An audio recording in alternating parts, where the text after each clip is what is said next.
い、こんばんはです。シャシャンこんばんはです。今日いつもより早く橋スタートレジだと思ったんだけど、あ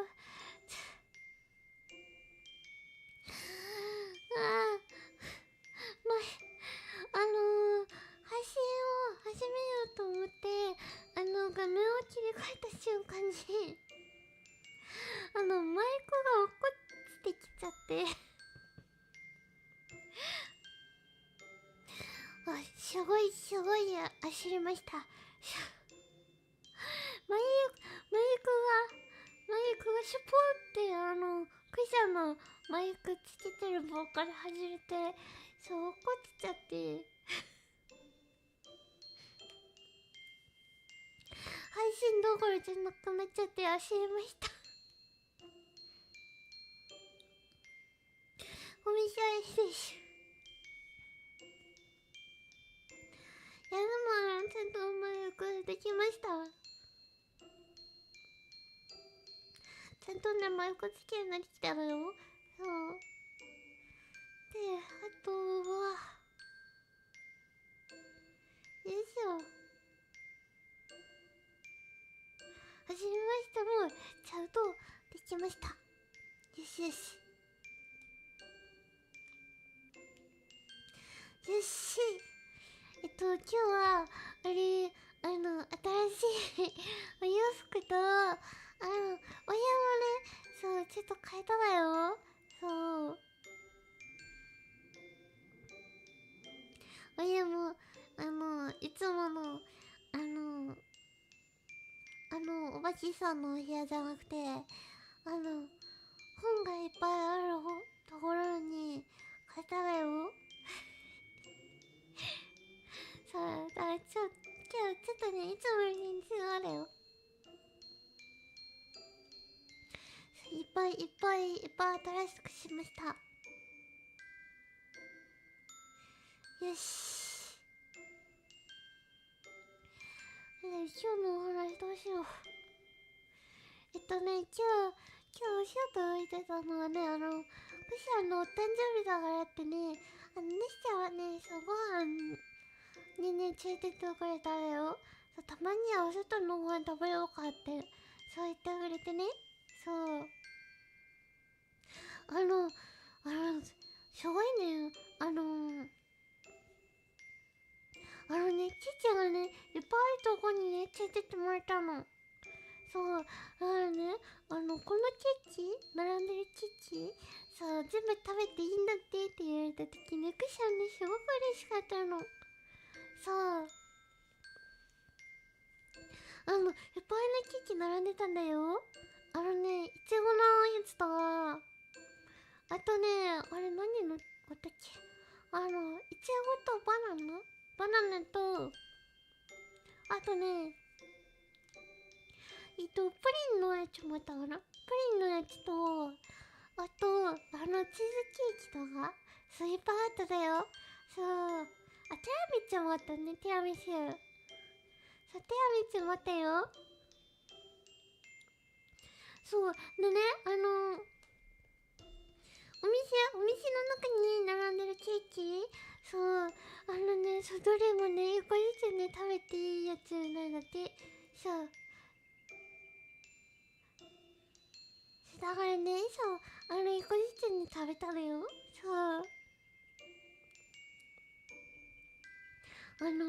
くしゃね、いちごの、タルトのケーキ、そう、タルトのケーキもいっぱい食べただよ。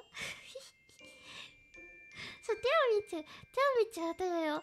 そう、くしゃティラミスちょっと1個しか食べれなかったんだけど、美味しかっただよ。でもちょっとね、ちょっと、苦いが強かったかな。苦いがちょっと強かった。コーヒーが強いのかな、あれ。あのー、ココアも美味しかったよ。そう。そう、タルトもね、そう、くしゃんで食べたのね、いちごとね、バナナだよ。そう、いちごとバナナのタルトを食べたんだよ。そう、チーズケーキのね、タルト待ってんだけど、ちょっとね、そこまでクシャンポンポン入んなかったのよ。そう。いっぱいね、ケーキ食べれるってね、そう、お姉ちゃんにね、教わってたから、クシャンね、前の日から、ご飯をね、ちょごとにしてただよ。そう。ご飯ちょごとにしてたから、そう、ちょごとにね、してたからね、いっぱいケーキ食べただよ。そう、だからね、ちょっとね、ケーキ食べ過ぎちゃってね、夜ご飯もね、いらないぐらいね、ポンポンになっただよ。そう。美味しかった。いちごはね、なんかチョコレートがかかってるやつと、クリームがいっぱい、カスタードかな、カスタードがね、乗ってるやつもあっただよ。そう、それでクッション食べた。もうケーキ何個食べたかちょっと歌唱してなかったんだけど、そう。いっぱい食べただよ。そう。そう、バナナもね、そう、チョコかかってただよ。そう、美味しかった。そう、あとね、何食べたかな、普通のね、チーズケーキも食べただよ。あれ、焼いてる方両方やってるな、あれ。部分と、なんかちょっと、冷たくないやつ、いや、冷たいからも。ちょっと茶色っぽくなってるケーキ、そう、ギュッギュッとなってるような茶色っぽくなってるケーキをね、クッション食べただよ。そう、とても美味しかっただよ。そう。あとね、そう、クシャンね、そう、ケーキだけじゃないんだよ、食べたの。あれ、でも、飲み物、食べたってやんないのか。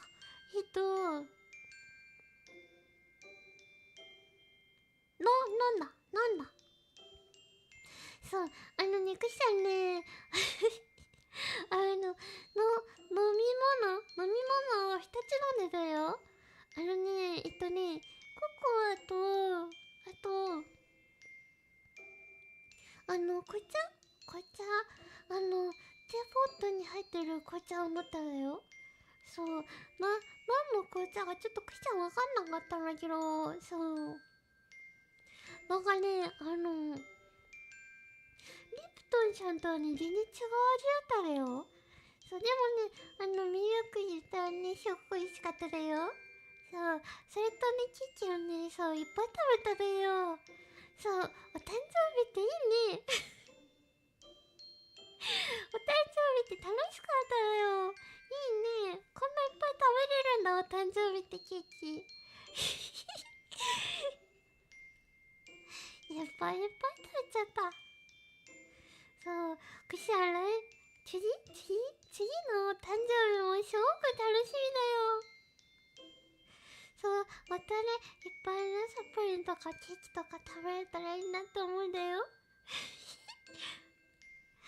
そう。そう、お誕生日ってこんなに楽しいんだね。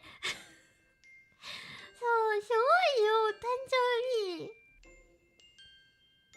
お誕生日ってすごいんだよ。そう。新しいお洋服もね、もらっちゃったしね。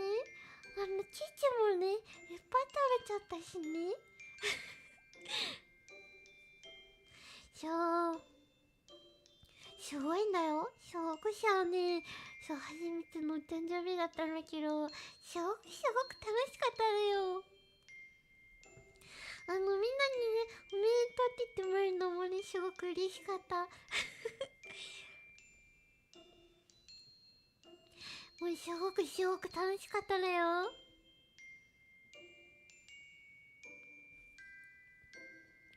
ちょっとね、お茶飲んだらね、そう、またね、ご本読むだよ。そういうお誕生日楽しかったっていうお話でした。そう、でしたって言った方がいいんだってね。クシさんね、さっきは教わっただよ。そう、お話の終わりに、我々でしたって言うと、終わったよってのがわかるんだって。すごいね。そうだからちょっとぐしゃんでしたを使っておこうと思うんだよ。そうこれでねちょっともうちょっとお話上手になったからよしじゃあお茶飲んだら本読むだよ。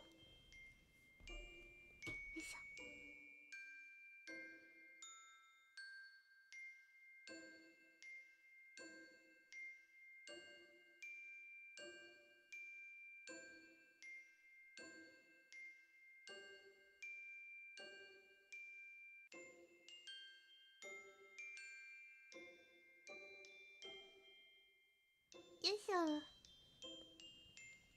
あーよし今日はねアメチョコな天使っていう本読むだよ。そう今日ちょっとクシャンがお外に出てて疲れちゃったから本一冊だけなんだけど、そうこれはねちょっとね長めの本だからね。でもカチカチ山ぐらいカチカチ山ぐらいかな。カチカチ山ぐらいカチカチカチカチ山ぐらいのご飯だと思うだよ。そうそうこれねあのアメアメチョコアメチョコってあれだよねシチョコそれおはじきやつだよね。あれ違った？あれあれだよね。シチョコそれおはじきやってやつだよね。あれあれはドロップ？あれはドロップか。あれはあれはなんて言うんだ？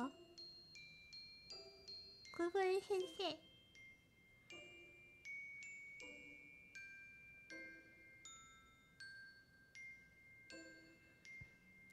ドロップか。ドロップだ。ドロップで合ってた。よいしょ。そう、くしゃんね、カンカンのあみちゃんね、チョコ味の飴があるんだよ。そう。でもね、あれ、チョコ味の飴あったよね。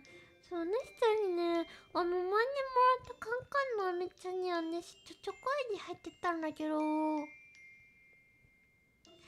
分そう、そのアメチョコなのかなって思って選んでたよ。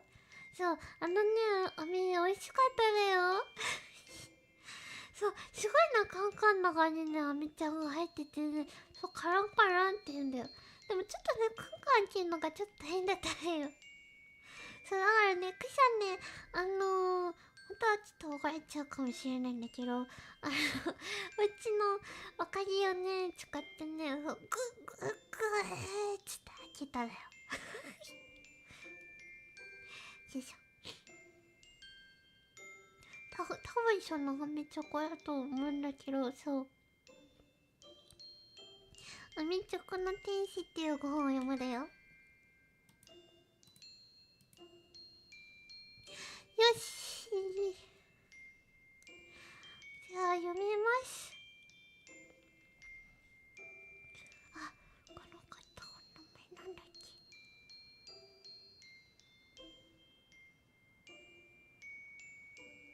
ほわ。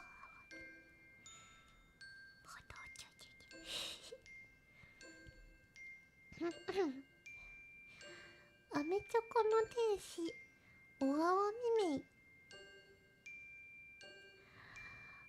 青い美しい空の下に黒い煙の上がる煙突の幾本か立った工場がありました。その工場の中ではアメチョコを製造していました。製造されたアメチョコは小さな箱の中に入れられていて、方々の町や村やまた都会に向かって送られているのでありました。ある日、車の上にたくさんのアメチョコが積まれました。それは工場から長いうねうねとした道をやられていて、電車はに運ばれ、そこからまた遠い田舎の方へ送られるのでありました。アメチョコの箱には可愛らしい天使が描いてありました。この天使の運命は本当にいろいろでありました。あるものはくずかごの中へ、他の紙くずなどと一緒に破って捨てられてました。またあるものはストーブの火の中に投げ入れられました。またあるものはぬかるみの道の上に捨てられてました。なんといっても子供らは箱の中に入っているアメチョコさえ食べられればいいのです。そしてもう空き箱などに用事がなかったからであります。こうしてぬかるみの中に捨てられた天使はやがてその上を重い荷車の輪立ちで引かれるのでした。天使でありますから、たとえ破られても焼かれても、また引かれても血の出るわけでもないし、また痛いということもなかったのです。ただこの地上にいる間は面白いことと悲しいことがあるばかりで、しまいには魂はみんな青い空へ飛んでいってしまうのでありました。今車に乗せられてうねうねとした長い道を停車場の方へと行った天使は、まことによく晴れ渡った青い空や、また木立や建物の重なり合ってるあたりの景色を眺めて独り言をしていました。あ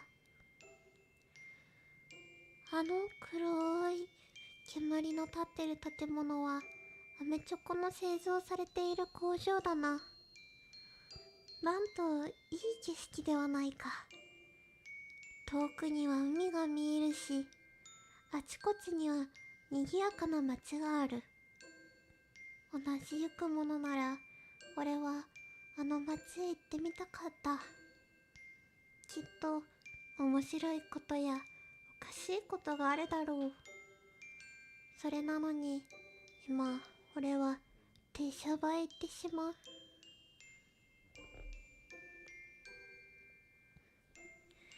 汽車に乗せられて遠いところへ行ってしまうに違いない。そうなればもう二度とこの都会へ来られないばかりか、この景色を見ることもできないのだ。天使はこの賑やかな都会を見捨てて遠くあてもなく行くのを悲しく思いました。けれどまだ自分はどんなところへ行くのだろうかと考えると楽しみでもありました。その昼頃はもうアメチョコは汽車に揺られていました。天使は真っ暗の中にいて、今汽車がどこを通ってるかということは分かりませんでした。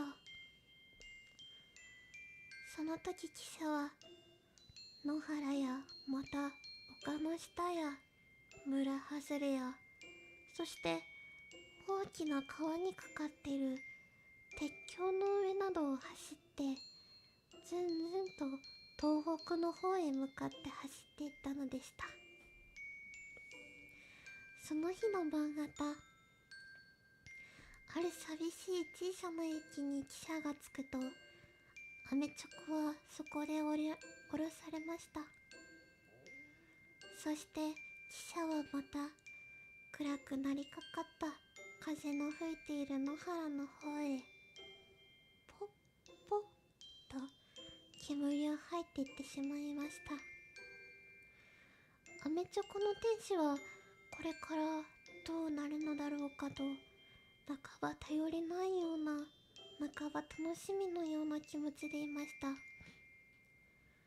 すると、間もなく幾百となくアメチョコの入っている大きな箱がその町の菓子屋へ運ばれていったのであります。雲が曇っていたせいもありますが、町の中は日が暮れてからはあまり人通りもありませんでした。天使はこんな寂しい町の中で幾日もじっとしてこれから長い間こうしているのかしら。もしそうなら退屈でたまらないと思いました。幾百となくアメチョコの箱に描いてある天使はそれぞれ違った空想にふけっていたのでありましょう。中には早く青い空へ登っていきたいと思っていたものもありますが、またどうなるか最後の運命まで見てから空へ帰りたいと思っていたものもありました。ここに話をしますのは、それらの多くの天使の中の一人であるのは言うまでもありません。ある日、男が箱車を引いて菓子屋の店先にやってきました。そしてアメチョコを30ばかり他の菓子と一緒に箱車の中に収めました。天使はまたこれからはどこかへ行くのだろうかと思いました。一体どこへ行くのだろう。箱車の中に入っている天使はやはり暗がりにいて、ただ車が石の上をガタガタと踊りながら、何でものどかな田舎道を引かれていく音しか聞くことができませんでした。箱車を引いていく男は途中で誰かと道連れになったようです。いいお天気ですのう。だんだんのどかになりますだ。このお天気でみんな雪が消えてしまうだろうな。お前さんはどこまで行かしゃる？あちらの村へ菓子をおろしに行くだ。今年になって初めて東京から荷がついたから。アメチョコの天使はこの話によってこの辺にはまだところどころ田や畑に雪が残っているということを知りました。村に入ると木立の上に小鳥がチュンチュンといい声を出して枝から枝へ飛んではさえずっていました。子供らの遊んでいる声が聞こえました。そのうちに車はガタリと止まりました。この時、アメチョコの天使は村へ来たのだと思いました。やがて箱車の蓋が開いて、男は果たしてアメチョコを取り出して村の小さな駄菓子屋の店先に置きました。また他にもいろいろなお菓子を並べたのです。駄菓子のおかみさんはアメチョコを手に取りながら、これはみんな10銭のアメチョコなんだね。5銭のがあったらそちらを送んなさい。この辺りでは10銭のなんかなかなか売れっこないからと言いました。10銭ばかりなんですがね。そんなら3つ4つ置いて行きましょうかと車を引いてきた若い男はそう言いました。そんなら3つばかり置いていってくださいとおかみさんは言いました。アメチョコは3つだけこの店に置かれることとなりました。おかみさんは3つのアメチョコを大きなガラスの瓶の中に入れて、それを外から見えるようなところに飾っておきました。若い男は車を引いて村へ帰ってきました。これからまた他の村へ回ったのかもしれません。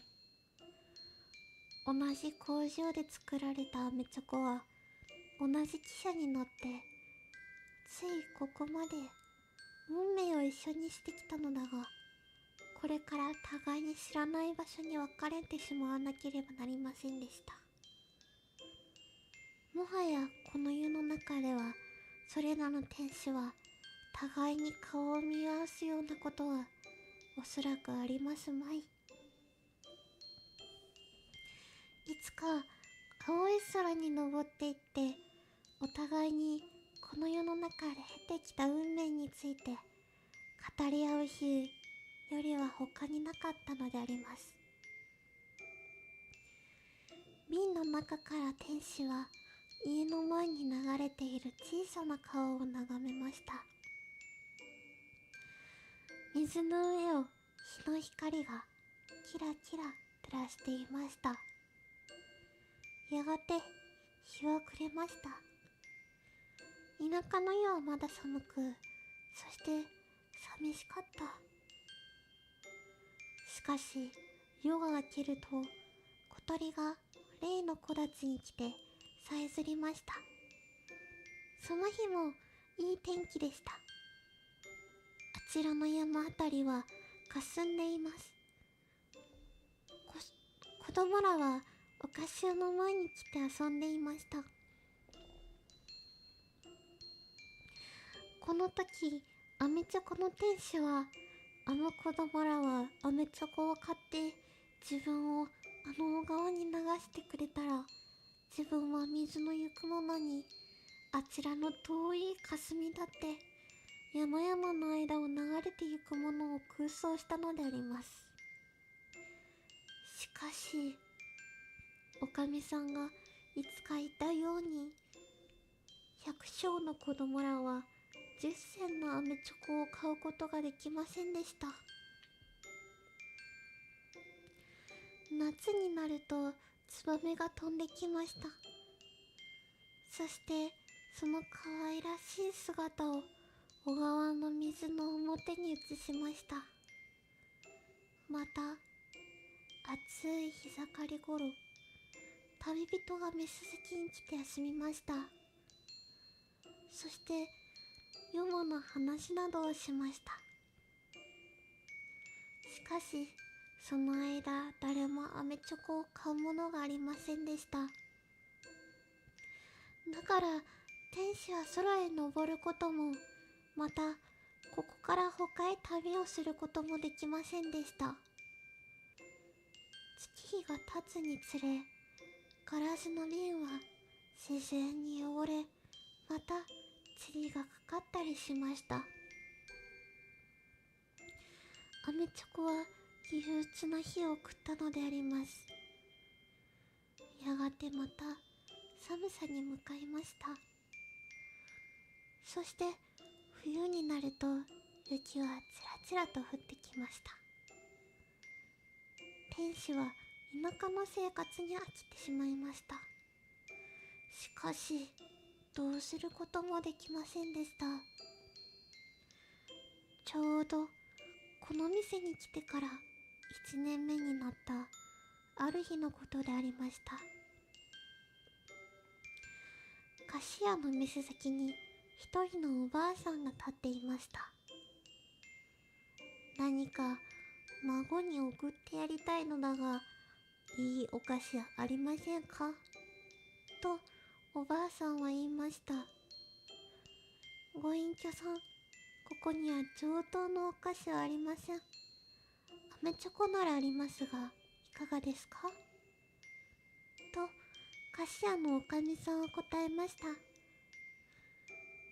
アメチョコを見せておくれと杖をついた黒い頭巾をかぶったおばあさんは言いました。どちらへお送りになるのですか？同郷の孫に餅をおぐってやるついでに何か菓子を入れてやろうと思ってな、とおばあさんは答えました。しかしご隠居さん、このアメチョコは東京から来たのです。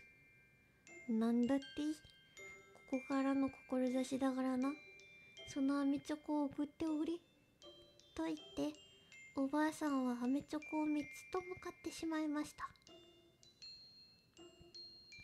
天使は思いがちなく再び東京へ帰って行かれることを喜びました。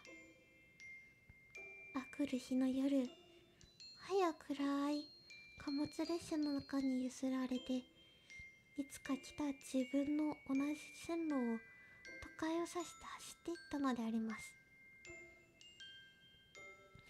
夜が明けて明るくなると、汽車は都会の停車場に着きました。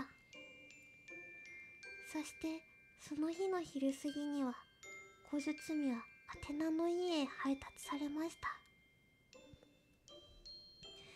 田舎から小包が来たよと子供たちは大きな声を出して喜び踊り上がりました。何が来たのだろうね、きっとお餅だろうよと母親は小包の縄を解いて箱の蓋を開けました。するとそれは田舎についてきた餅ではありました。その中に3つのアメチョコが入っていました。まあ、おばあさんがお前たちにわざわざ買ってくださったのだよと母親は3人の子供に1つずつアメチョコを分け与えました。なんだアメチョコかと子供らは口で言ったものの、喜んでそれを手に持って家の外へ遊びに出ました。まだ寒い早春の黄昏型でありました。往来の上では子供らが鬼ごっこをして遊んでいました。3人の子供らはいつしかアメチョコを箱から出したり食べたり、そばを離れずについている白犬のポチに投げてやったりしていました。その中に全く箱の中が空になると、一人は空箱をドブの中に捨てました。一人は破ってしまいました。一人はそれをポチに投げると、犬はそれをくわえて辺りを飛び回っていました。空色は本当に青い懐かしい色をしていました。いろいろな花が咲くにはまだ早かったけれど、梅の花はもう香っていました。この静かな黄昏型、3人の天使は青い空に登っていきました。そのうちの一人は思い出したように遠くの都会の彼方の空を眺めました。たくさんの煙突から黒い煙が上がっていて、どれが昔自分たちのアメチョコが製造された工場であったかよくわかりませんでした。ただ美しい火があちらこちらにもやの中から霞んでいました。青黒い空はだんだん上がるにつれて明るくなりました。そして行く手には美しい星が光っていました。どうぞおしまい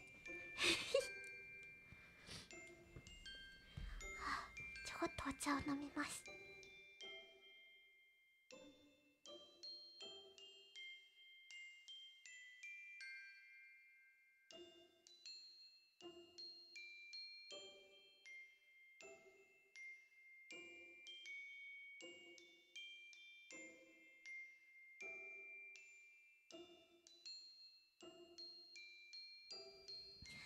はい。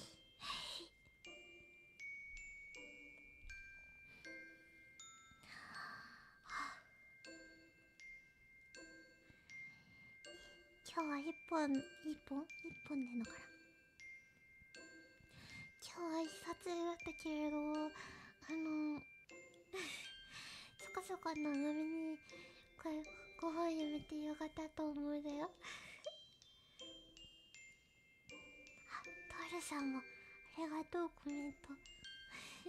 おやすみなさい。今日お知らせ遅くなってごめんなさいだよ。よいしょ。じゃああれだね、もうみんなねんねしてると思うから、あんまりお話ちょこっとにするだよ。今週のね、金曜日にね、シアミネさんとね、お話のね、コラボをするからね、頑張っていってくれだよ。くしゃん、開国に向けて頑張るだよ。でも、ちょっと開国が半年に1回だったらごめんなさいだよ。はい、ということで、また金曜日と、また来週の月曜日に、また金曜日に、コラボと、次の月曜日に、またご本読むだよ。ということで、みんなおやすみなさいだよ。よいしょ。